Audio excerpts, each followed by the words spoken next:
জীৱন কিনো এতিয়া আমি আহিছোঁ সেই বানপীড়িত লোকসকলক কিছু পৰিমাণে সহায় সহযোগিতা কৰিবৰ কাৰণে এইফালে চবেই ব্লিচিং পাউডাৰ DDT এইবোৰ লৈ অহা হৈছে আৰু ইয়াত যিহেতু পানী শুকাই যোৱাৰ পিছত যথেষ্ট লেতেৰা হৈছে বেমাৰ আজাৰৰ পৰা যাতে অকণমান হ'লেও ৰক্ষা পাব পাৰে এয়া খুৰাই লাগি আছে অলপ হ'লেও সকাহ পাব তেখেতসকলে আৰু আমি মাস্ক লৈ আহিছোঁ DDT লৈ আহিছোঁ ব্লিচিং পাউডাৰ লৈ আহিছোঁ আৰু বাকী পানী বটল আৰু বিভিন্ন বস্তু অনা হৈছে ইয়াৰে যিসকল ওচৰ চুবুৰীয়া যিসকল বান বিধ্বস্ত হৈছিলে তেখেতসকলক সহায় কৰিবৰ কাৰণে আমি আহিছোঁ আৰু ইতিমধ্যে সহায় কৰা হৈছে আৰু আগতো আছে আগত গৈ আপোনালোকক পাৰিলে দেখাম পানী শুকাই যোৱাৰ পিছতে যথেষ্ট ইয়াতে দুৰ্গন্ধময় পৰিৱেশ হৈছে জীৱ জন্তু মৰিছে একদম লেতেৰা এটা পৰিৱেশ হৈছে কদৰ্যময় পৰিৱেশ যাতে মানুহৰ বেমাৰ আজাৰৰ পৰা ৰক্ষা পাব পাৰে তাৰ কাৰণে আমাৰ বিশ্বনাথ ঘাটৰ পৰা অহা সকলোৱে ইয়াতে যি য'ত কৰিবলগীয়া আছিলে প্ৰায়খিনি কৰা হৈছে আৰু আগত যাম আগতো এনেকৈ ঠায়ে ঠায়ে আমি যিমান পাৰোঁ তেখেতসকলক এই বিপদৰ সময়ছোৱাত আমি সহায় কৰিবলৈ চেষ্টা কৰিছোঁ এইফালে চাওক গোটেই আমাৰ ইয়াৰ বিশ্বনাথ ঘাটৰ ধন্দা আছে গোটেই মই এজনকৈ নাম কৈ শেষ কৰিব নোৱাৰিম কাৰণ 50জন 60জনমান আছে জয়দা আছে প্ৰবীণ দা কুঞ্জ খুৰাহঁত আছে আমাৰ গোপাল আছে বহুত আছে গোটেইখিনি ওলাই আহিছে স্বতঃস্ফূৰ্তভাৱে চাওক এই সময়ছোৱাত এই বানপীড়িত লোকসকলক সহায় কৰিবৰ কাৰণে নিজৰ বহুমূলীয়া সময় নিজৰ কৰ্মকো তেখেতসকলে ক্ষতি কৰি নিজৰ ডিউটিক তেখেতসকলে ক্ষতি কৰি ওলাই আহিছে কেৱল বিশ্বনাথ ঘাটৰ পৰা বুলি নহয় অসমৰ বিভিন্ন প্ৰান্তৰ পৰা অহা প্ৰতিজনৰ কথা কৈছোঁ মানে মানুহৰ স্বাৰ্থত মানৱতাৰ ধৰ্ম পালন কৰাৰ স্বাৰ্থত বিভিন্ন ঠাইৰ পৰা বিভিন্ন লোক ওলাই আহিছে জাতি ধৰ্ম বৰ্ণৰ নিৰ্বিশেষে এই বানপীড়িত লোকসকলক সহায় কৰিবৰ কাৰণে মানে এই দলংখনৰ কথা কৈছে যিহেতু পানীয়ে পূৰা সেই অৱস্থা একদম বেয়া কৰিছিলে গতিকে এই দলংখনৰ ওপৰেদি যাতে হেভি ভেহিকেল পাৰ হ'ব নোৱাৰে বা পাৰ নকৰে তাৰ কাৰণে সতৰ্কবাণী হিচাপে এই বেনাৰখন লগাই দিছিলে যাতে ভয়ংকৰ বিপদৰ পৰা ৰক্ষা পৰে সেই উদ্দেশ্যেৰে এইখন পাৰ হওঁতেনে দলংখনে কেৰমেৰ কৰিছে এইখন দেখিছে গতিকে সাৱধানবাণী এখন লিখিছে আৰু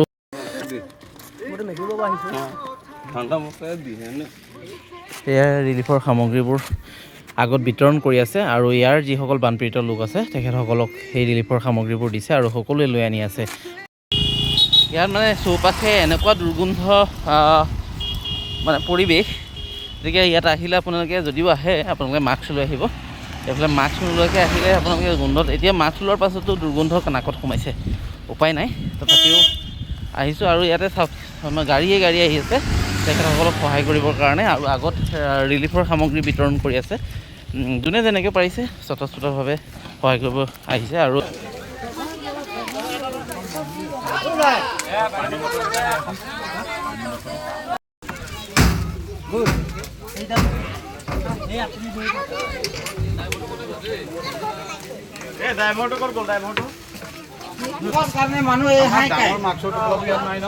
ইয়াৰ পৰা গেলেকী কিমান দূৰ গেলেকী ফ্লাড এফেক্টেড হয় না ইয়াৰ পৰা 15 কিলোমিটাৰমান হয় ন গেলেকী আৰু ইয়াৰ ওচৰে পাজৰে এনেকৈ বানত বিধ্বস্ত হোৱা জেগা নেপালীখুটি আছে বিহুবৰ নেপালীখুটি ইয়াৰ পৰা কিমান দূৰ নেপালীখুটি আপোনাৰ এটলিষ্ট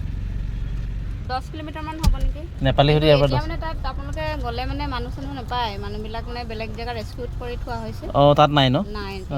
তাত একো থাকিবলৈ জেগা নাইকিয়া হৈ আছে যে সেইটো কাৰণে মানুহখিনি তাত নাই মানে এতিয়া হেৰি চন্তক আছে চন্তক ন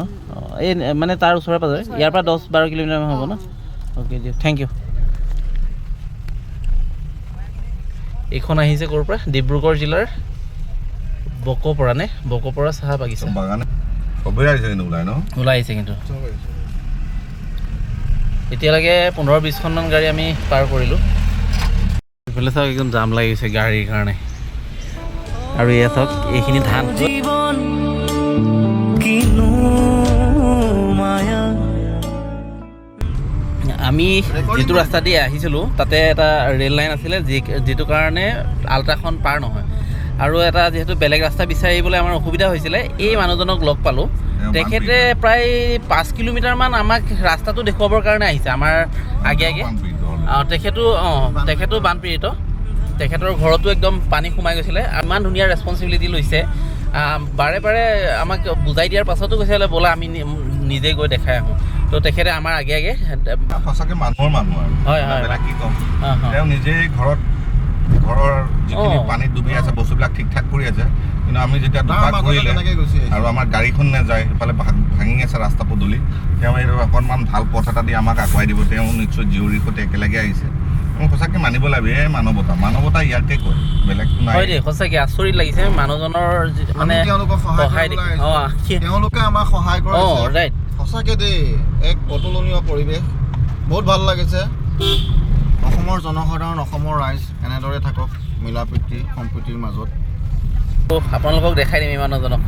আচলতে এনেকুৱা মানুহক আপোনালোকৰ আগত পৰিচয় কৰি দিয়াটো আমাৰ দায়িত্ব বুলিয়ে ভাবোঁ হয় নাই এখেতেই আমাক ৰাস্তা দেখুৱাবৰ কাৰণে বহুত দূৰৰ পৰা আহিছে চাওক প্ৰায় 6 কিলোমিটাৰ হয় হয়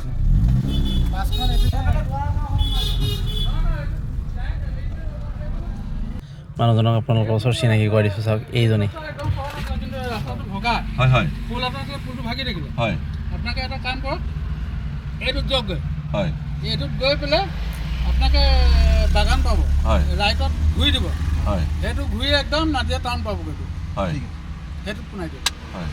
এতিয়া বাছখনৰ মেইন কথা হ'ল এইফালে যে আপোনাৰ দিগদাৰ হ'ব নি বাছখন এইফালে দিগদাৰ নহয় বাছখন এই দিগদাৰ নহয় মই এইটোতো একদম ওচৰ এইটো মানে খুব বেছি 2 কিলোমিটাৰমান গ'লে হাইৱেত পালেন এইটো ঠিক আছে দিয়ক এতিয়া সেইপিনে ঘূৰিবলৈ আপোনাৰ বিশ্বনাথ কোন জেগা বিশ্বনাথ চাৰিআলিতে আমাৰ মোৰ মামাই হয় এতিয়া মানে এড্ৰেছটো মই ক'ব নোৱাৰিম ভালকৈ নাজানো মোৰ অৰিজিনেল মানে মা ঘৰ মানে জামুগুৰি যাম আমাৰ ওচৰতে বেছি দূৰ নহয় হয়